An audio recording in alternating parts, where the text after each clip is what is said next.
ಹೋಗಿ ಯಾರು official agent ಆದ್ರೂ ಅಂತ ಅನೌನ್ಸ್ ಮಾಡಿ. ಯಾರು ಅಫಿಷಿಯಲ್ ಅಂತಾನು ಗೊತ್ತಾಗ್ತಾ ಇಲ್ಲ ನಮ್ಗೆ ಈಗ. ಆಕ್ಚುಲಿ ಸರ್ ಇವನ್ ಆಫೀಸಲ್ಲಿ ಹೆಂಗೆ ಅಂದ್ರೆ ಎಸ್ ಅವ್ರು ಗೊತ್ತಿದ್ದಾರೆ ಅಂದ್ಬಿಟ್ಟು ಅಲ್ಲಲ್ಲೇ ಅದಕ್ಕೆ ಹೇಳಿದ್ದು ಅಫಿಷಿಯಲ್ ಏಜೆಂಟ್ ಅಂತ ಬೋರ್ಡ್ ಹಾಕ್ಬಿಟ್ರೆ ಜನ they will know who to approach. Because ಈಗ ಯಾರ ಏಜೆಂಟ್ ಅಂತ ನಮ್ಗೆ ಕನ್ಫ್ಯೂಷನ್. ಈಗ ನಮ್ಮ ಆಫೀಸೇ ನಿಮ್ಗೆ ಯಾವ ಏಜೆಂಟ್ ಅಪ್ರೋಚ್ ಮಾಡಬೇಕು ಅಂತ ನಮ್ಮ ಸ್ಟಾಫ್ಗೆ ಗೊತ್ತಿಲ್ಲ.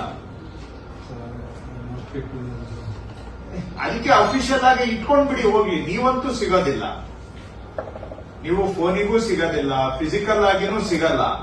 ನಿಮ್ ಪರವಾಗಿ ಯಾರನ್ನಾದ್ರೂ ಏಜೆಂಟ್ ಅನ್ನ ಕೂರಿಸ್ಬಿಡಿ. We will approach them only. ನಂದೇ ಪರಿಸ್ಥಿತಿ ಹಿಂಗಿರೋವಾಗ ಇನ್ನ ಜನಗಳದ್ದು ಏನ್ ಪರಿಸ್ಥಿತಿ ಆಗತ್ತೆ?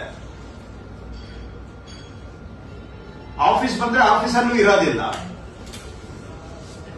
ಕೋರ್ಟ್ ನಡೆಸಿದ್ರೆ ಕೋರ್ಟ್ ನಡೆಸ್ಬಿಟ್ಟು ಹಿಂದ್ಗಡೆ ಬಾಗಿಲಿಂದ ಹೊರಗಡೆ ಹೋಗ್ತೀರಿ. ಹಾಗಾಗಿ ನಿಮ್ಗೆ ಎಲ್ಲಿ ಅಂತ ನೀವು ಜನಕ್ಕೆ ನೀವು ಫೇಸ್ ಮಾಡೋಕ್ಕೆ ತಯಾರು ಇಲ್ಲ, ಜನಕ್ಕೆ ಉತ್ತರ ಕೊಡೋದಕ್ಕೆ ನಿಮ್ಗೆ ತಾಳ್ಮೆನೂ ಇಲ್ಲ.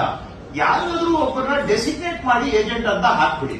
ಇಲ್ಲ ಇಬ್ಬರನ್ನ ಹಾಕ್ತೀರಾ ಹಾಕಿ, ಮೂವರ್ನ ಇಡ್ತೀರಾ ಇಡಿ. ಅಫಿಷಿಯಲ್ ಆಗಿ ಏಜೆಂಟ್ ಅನ್ನ ನೇಮಕ ಮಾಡ್ಬಿಡಿ. ಅಷ್ಟೇ ನಾನು ಹೇಳ್ತಾ ಇರೋದು, ಬೇರೇನಿಲ್ಲ.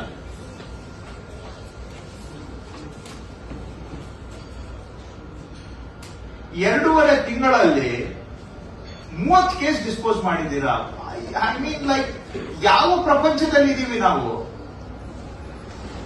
1730 ಪೆಂಡಿಂಗ್ ಇಟ್ಕೊಂಡು 30 ಕೇಸ್ ಡಿಸ್ಪೋಸಲ್ ಇನ್ 2.5 months.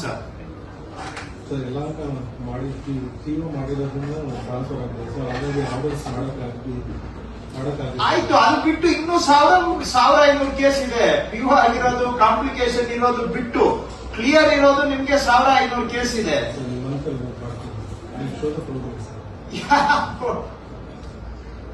ನಿಜವಾಗೂ ನಿಮ್ಗೆ ಐ ಆಮ್ ಸರ್ಪ್ರೈಸ್ಡ್. ನೇರ ಮುಖ ಇಟ್ಕೊಂಡು ಇದನ್ನ ಹೇಳ್ತಾ ಇದ್ದೀರಾ ಅಂತ ನಿಮ್ಗೆ. ಹಾಗಾದ್ರೆ I must commend you with your capability of duplicity. ಯಾವ ಸ್ಟ್ರೇಟ್ ಫೇಸ್ ಇಟ್ಕೊಂಡು ಹೇಳ್ತಾ ಇದ್ದೀರಾ ನೀವು?